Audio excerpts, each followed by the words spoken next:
Fate crashed down on Felicity Nolan like a summer storm when her prized stallion threw her into Rattlesnake Creek, but destiny had other plans in the form of a rain-soaked cowboy with eyes the color of Arizona sage. Nevada Territory, 1878. Felicity had been warned about the temperamental nature of the black stallion. "That horse has the devil in him," her father had cautioned before departing for San Francisco on business, leaving her to manage their modest cattle ranch outside Las Vegas, Nevada Territory. But at 22, Felicity possessed both the stubborn determination and skilled horsemanship that had earned her the respect of even the most skeptical ranch hands. The stallion Midnight had been a gift from her father on her 20th birthday, and despite his wild streak, Felicity had formed an understanding with the powerful animal. They moved as one across the open range, his thundering hooves matching the beating of her heart. Until today. Dark clouds had been gathering all morning, transforming the sky into a threatening canvas of gray and purple. The ranch hands had urged her to stay close to the homestead, but Felicity had chores to complete fence lines to check along the eastern property border that backed up against Rattlesnake Creek. "I'll be back before the storm hits," she had promised the foreman, adjusting her father's old Stetson over her copper-colored hair. The first raindrops began to fall as she rode alongside the creek. The water, usually a gentle trickle this time of year, had swollen with recent rainfall, churning angrily against its banks. "Easy, Midnight," Felicity murmured, feeling the stallion tense beneath her. A crack of thunder split the air, and Midnight reared, eyes wild with fear. Felicity, normally able to anticipate his movements, was caught off guard. She fought to regain control, pulling firmly on the reins, but another thunderclap sent the horse into a frenzy. He bucked violently, and Felicity felt herself sailing through the air, the world tilting sideways before she plunged into the cold, rushing water of Rattlesnake Creek. The current immediately seized her, pulling her beneath the surface. Her heavy riding skirt became waterlogged, dragging her down as she struggled against the force of the water. Felicity had learned to swim in this very creek during summer months when it was nothing more than a gentle stream, but now it threatened to claim her life. Her lungs burned as she fought to reach the surface, disoriented by the murky water and the tumbling current. Just as her strength began to fade, strong hands gripped her arms, pulling her upward. She broke the surface, gasping and coughing, rainwater and creek water streaming down her face. Through blurred vision, she saw a man tall and broad-shouldered, his expression concerned beneath the brim of a weather-beaten cowboy hat. He dragged her toward the bank, his grip firm yet gentle. "You're not alone," he said, his voice deep and steady against the howling wind. "I've got you." He pulled her onto the muddy bank, and Felicity collapsed against him, trembling from cold and shock. Her rescuer shrugged off his duster coat and wrapped it around her shoulders. "Thank you," she managed between chattering teeth. "Name's Ryder McCall," he said, helping her to her feet. "Got a camp not far from here. We need to get you warmed up before you catch your death." Felicity glanced around frantically. "My horse ran off toward the hills," Ryder said, gesturing vaguely westward. "We can look for him once the storm passes. Right now, you're my concern." Too exhausted to argue, Felicity allowed him to lead her to where his horse, a sturdy palomino, stood patiently beneath a cluster of cottonwood trees. With impressive strength, Ryder lifted her onto the saddle before mounting behind her, one arm securely around her waist as they rode through the intensifying storm. His camp turned out to be a small but sturdy cabin tucked against the base of a rocky outcropping. A thin wisp of smoke curled from the stone chimney, promising warmth inside. "It's not much," Ryder said as he helped her dismount, "but it's dry." The interior was simple but comfortable, a small hearth with a crackling fire, a narrow bed with a patchwork quilt, a rough-hewn table with 2 chairs, and shelves stocked with supplies. Ryder immediately stoked the fire, building it up until flames danced high and welcoming. You need to get out of those wet clothes, he said matter-of-factly, turning to rummage through a wooden trunk. I don't have ladies' garments, but these should do until your things dry. He handed her a clean flannel shirt and a pair of trousers, then respectfully turned his back. I'll make some coffee. Felicity hesitated only briefly before peeling off her sodden clothing. The situation was far from proper, but hypothermia would be a far greater concern than decorum. She changed quickly, rolling up the sleeves and pant legs of Ryder's oversized clothing. I'm decent, she announced, and he turned, offering a steaming cup of coffee. You look like you're swimming in those, he observed with a small smile that transformed his weather-worn face, revealing a dimple in his right cheek. But they'll keep you warm. Felicity accepted the coffee gratefully, warming her hands on the tin cup. I don't know how to thank you, Mr. McCall. If you hadn't come along when you did. Just Ryder, please, he said, settling across from her. And no thanks needed. Anyone would have done the same. No, Felicity said, meeting his gaze directly. Not everyone would have ridden out in this storm to help a stranger. As the rain lashed against the cabin's small windows, Felicity learned that Ryder McCall was a cattleman himself, though currently between herds. He'd been working his way through Nevada, taking odd jobs and scouting land. I've been considering settling in this area, he explained, serving up a simple but hearty stew. The grazing land is good, water's plentiful, when it's not trying to drown beautiful women. Felicity felt her cheeks warm at the casual compliment.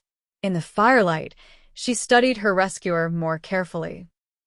Ryder McCall was perhaps 30, with wind-tanned skin and eyes the color of sagebrush after rain, a deep, penetrating green. His dark hair curled slightly where it touched his collar, and a thin scar ran along his jawline, hinting at stories untold. What brings you to Las Vegas? He asked, breaking into her thoughts. Family ranch. Yes, Felicity nodded. The double N. My father started it 15 years ago, after bringing me west following my mother's death. We run about 500 head of cattle now. Impressive, Ryder said, genuine admiration in his voice. And you're managing it alone? Only temporarily, Felicity explained. My father's in San Francisco on business. He should return within the month. The storm raged well into the night, making any attempt to return to her ranch impossible. Ryder insisted she take the bed while he made a pallet before the fire. Exhausted from her ordeal, Felicity fell into a deep sleep, waking only when sunlight streamed through the cabin's small window. She found Ryder already awake, cooking breakfast over the hearth. Outside, the world had been washed clean by the storm, the desert landscape glistening with lingering raindrops. I need to get back, Felicity said after they'd eaten. My ranch hands will be worried. Ryder nodded. I'll help you find your horse first, then see you safely home. They spent the morning tracking Midnight, finally locating the stallion grazing peacefully in a sheltered arroyo several miles from the creek. The horse appeared unharmed but skittish, approaching Felicity cautiously when she called. He feels guilty, Ryder observed as she stroked the stallion's velvet nose. Animals know when they've done wrong. It wasn't his fault, Felicity said softly. The storm frightened him. By midday, they reached the Double N Ranch, where several concerned ranch hands rushed to meet them. The foreman, Gilbert, a graying man who had been with her father since the beginning, looked Felicity over with relief. Miss Nolan, we were about to organize a search party, he said, helping her dismount. When Midnight came back riderless this morning. I'm fine, Gilbert, she assured him. Thanks to Mr. McCall. She gestured to Ryder, who tipped his hat to the foreman. Then we're in your debt, sir, Gilbert said, extending a weathered hand to Ryder. After Felicity had changed into her own clothing and returned Ryder's garments, freshly laundered by the ranch cook, she found him preparing to depart. Must you go so soon? She asked, surprising herself with the question. Ryder paused, adjusting his saddle. I've imposed on your hospitality enough, Miss Nolan. Felicity, she corrected him. And you haven't imposed at all. In fact, we would be honored if you'd stay for supper. It's the least I can do to thank you properly. Something flickered in Ryder's eyes, interest, perhaps, or hesitation before he nodded. I'd be pleased to accept. One meal became 2, then 3. Ryder proved himself handy around the ranch, fixing a broken corral gate and helping the hands move a stubborn group of cattle from a distant pasture. His presence was both unsettling and comforting to Felicity, who found herself watching him when she thought he wasn't looking, admiring the easy way he sat a horse or the gentle firmness with which he handled the livestock. A week after her accident, Ryder announced his intention to move on. There's a cattle drive forming up near Carson City, he explained as they walked the property's perimeter. They're looking for experienced hands. Felicity felt an unexpected pang of disappointment. You'd be welcome to stay, she offered. We could use someone with your skills, especially until my father returns. Ryder stopped walking, turning to face her. The setting sun bathed his features in golden light, emphasizing the strong lines of his face. Is that what you want, Felicity? For me to stay on as a hired hand? Something in his tone made her heart quicken. I want. She began, then faltered. What did she want? This man was nearly a stranger, yet in the short time he'd been at the Double N, he'd become a presence she couldn't imagine being without. I want you to do what makes you happy, she finished lamely. Ryder's expression softened. I've been happier here this past week than I've been in a long time, he admitted. But I don't want to complicate things for you. Complicate things? Felicity echoed, confused. Your father might not appreciate finding a drifter like me getting attached to his daughter. The implication of his words hung in the air between them, and Felicity felt her cheeks flush. My father trusts my judgment, she said carefully. And you're not just some drifter, Ryder. You saved my life. Before either could say more, Gilbert approached on horseback, waving a telegram. Miss Nolan, he called. Word from your father. He's delayed in San Francisco, some trouble with the cattle buyers. Says it could be another month. Felicity read the telegram quickly, concern creasing her brow. The ranch needed her father's steady hand, especially with the fall roundup approaching. As if reading her thoughts, Ryder spoke up. I'll stay, he said simply. At least until your father returns. Gilbert glanced between them, a knowing look crossing his weathered face before he tactfully retreated. Felicity met Ryder's gaze, a silent understanding passing between them. Thank you, she said softly. The following weeks settled into a comfortable rhythm. Ryder worked alongside the other hands during the day, but joined Felicity for supper each evening. They would talk long into the night, sharing stories of their lives. Felicity learned that Ryder had lost his parents young and been raised by an uncle who taught him ranching. He'd fought briefly in the closing days of the Civil War, though he spoke little of that time, and had been wandering the West ever since, never quite finding a place that felt like home. What about you? He asked one evening as they sat on the porch, watching lightning illuminate distant mountains. A woman like you must have suitors lining up at the door. Felicity laughed. Hardly. The local boys find me too. Opinionated for their tastes. And I find them too dull for mine. And am I dull? Felicity Nolan? Ryder asked, his voice low and teasing. No, she admitted, meeting his gaze. You're many things, Ryder McCall, but dull isn't one of them.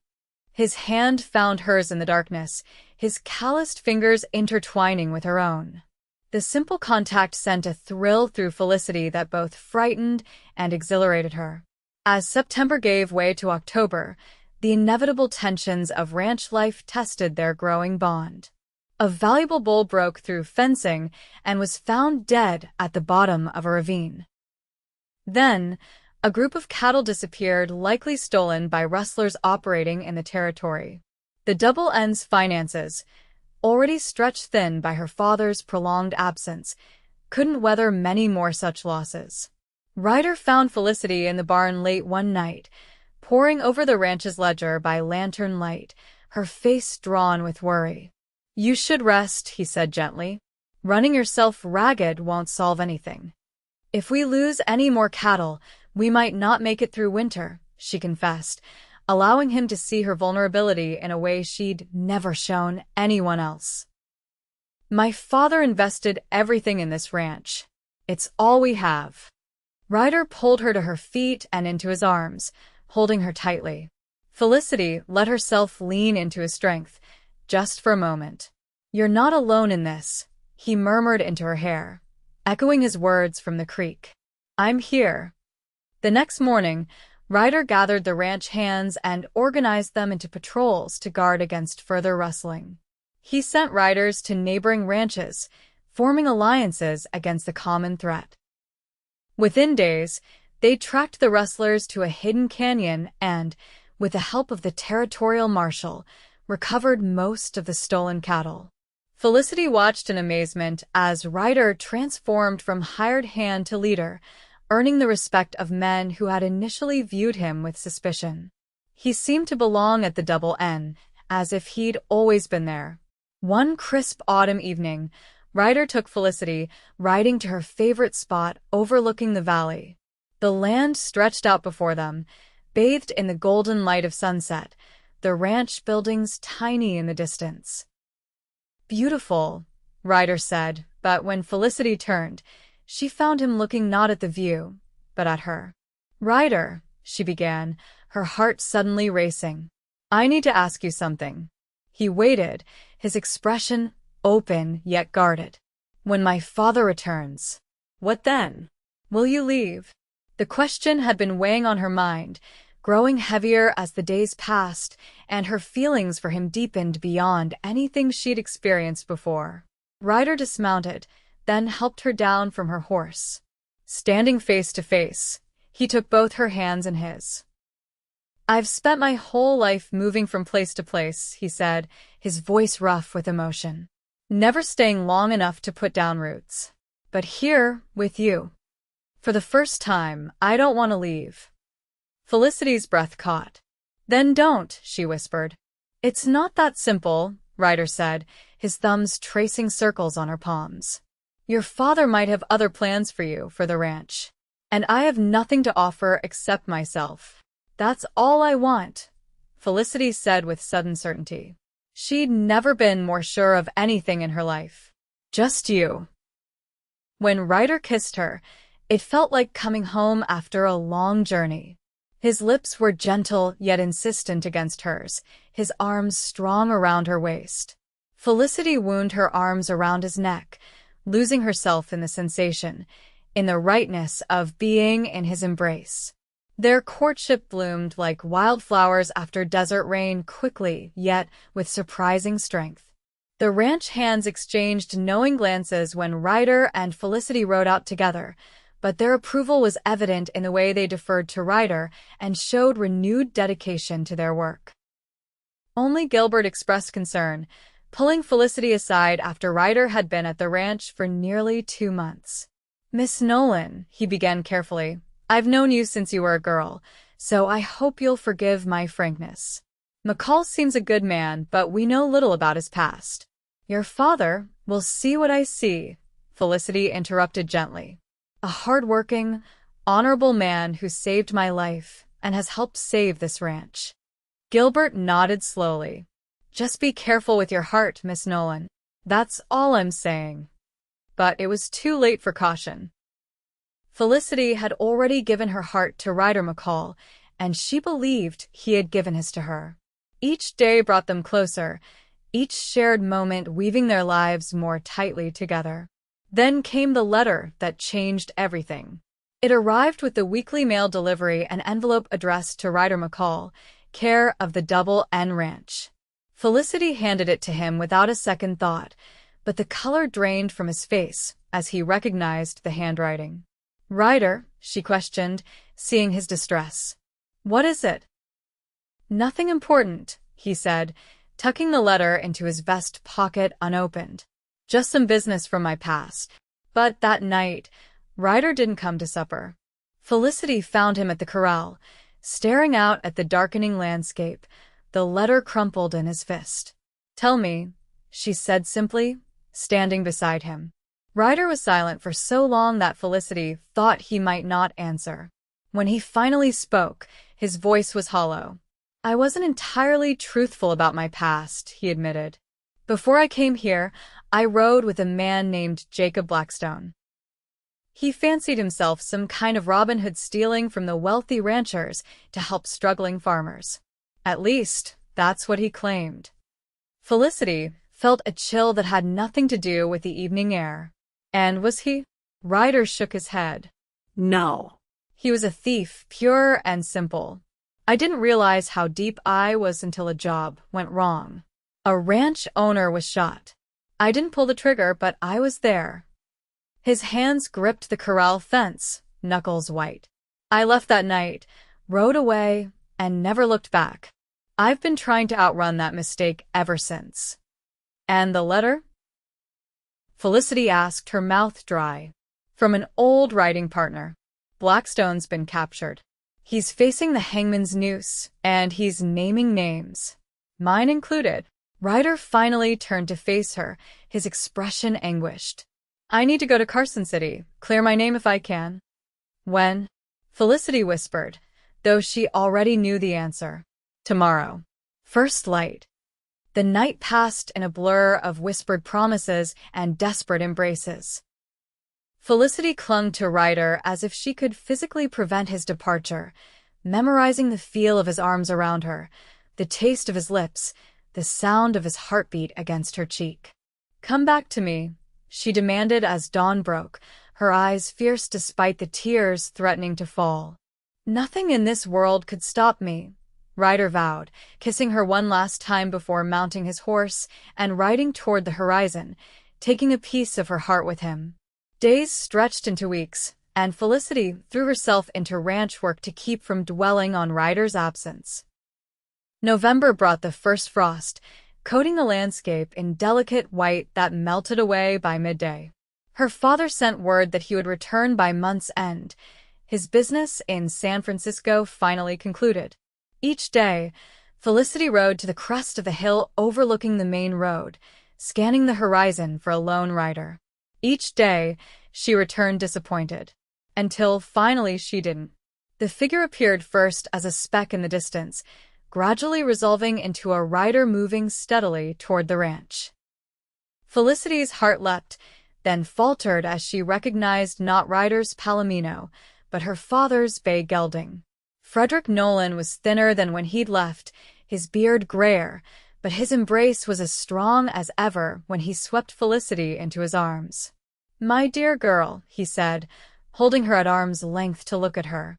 "You've managed beautifully without your old father, it seems. Gilbert tells me the ranch is thriving." "Not without help," Felicity said, guiding him toward the house. Over dinner, she told him everything: the accident at the creek, Ryder's rescue and subsequent stay at the ranch, the rustlers, and finally, her feelings for the man who had saved her life. Frederick listened without interruption, his weathered face thoughtful. When she finished, he sat back in his chair, regarding his daughter with a mix of concern and respect. "You love this man," he stated rather than asked. "Yes," Felicity answered without hesitation. "And he left." To clear his name, Felicity defended. "He'll return." Her father nodded slowly. "I hope, for your sake, that's true. In the meantime, we have a ranch to run."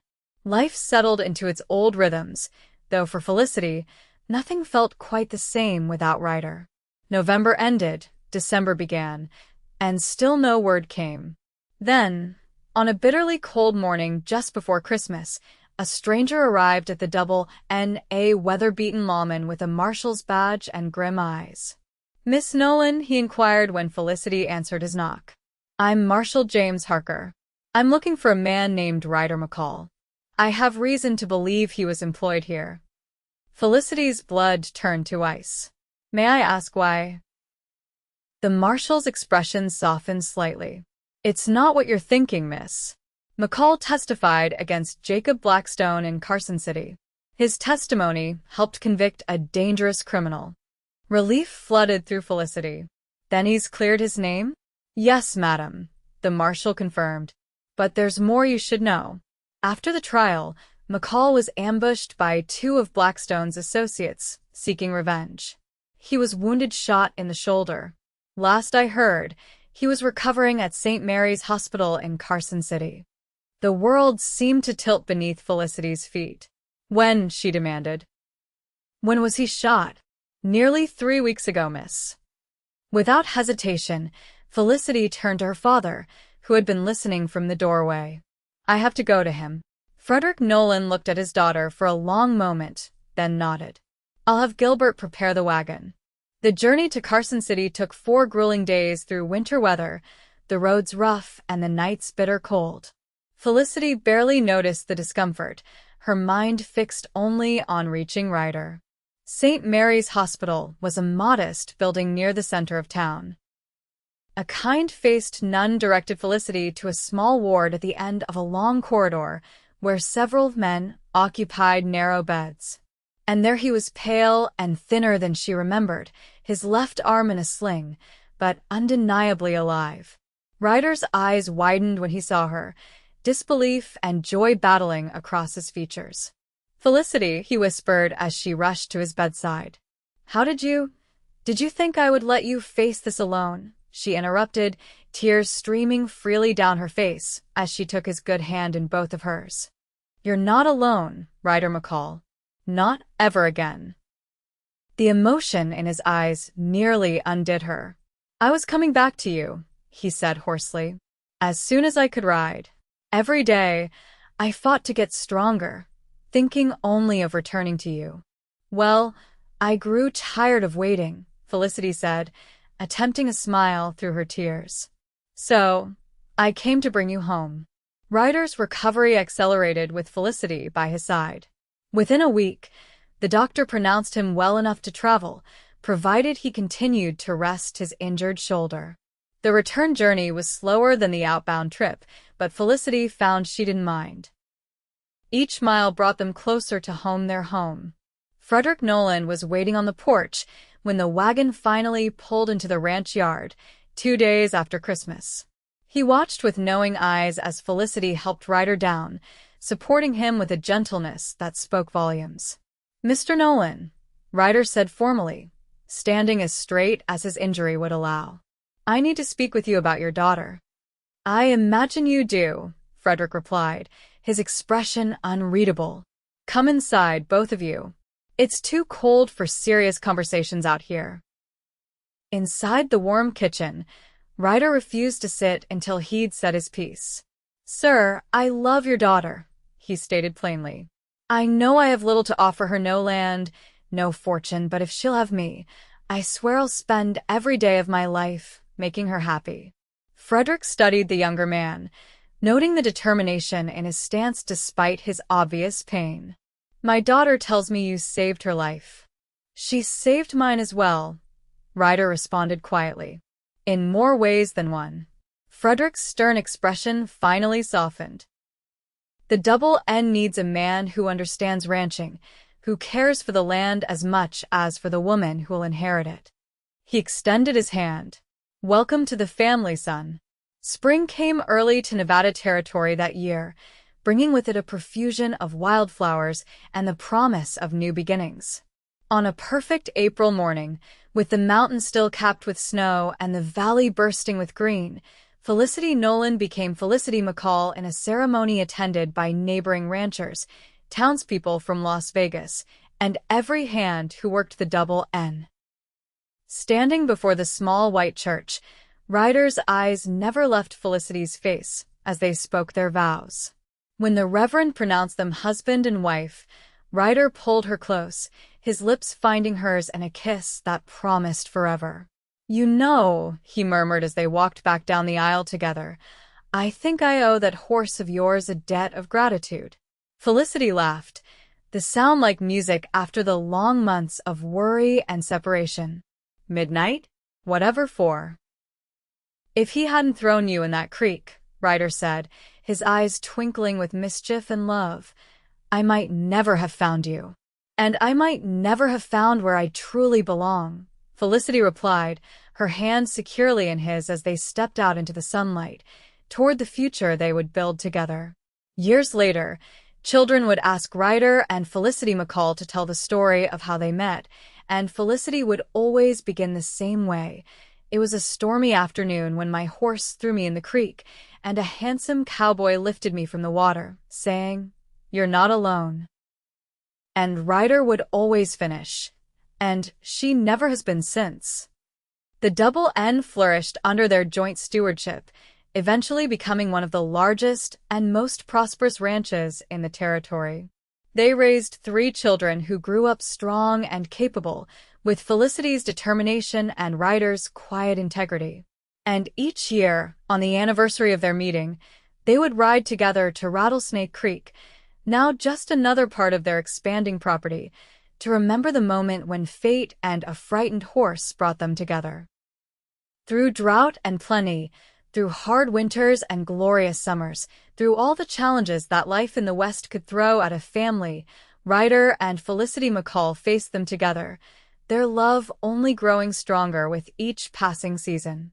For they had learned the most valuable lesson the frontier could teach, that true strength comes not from standing alone, but from finding the one person with whom you can weather any storm.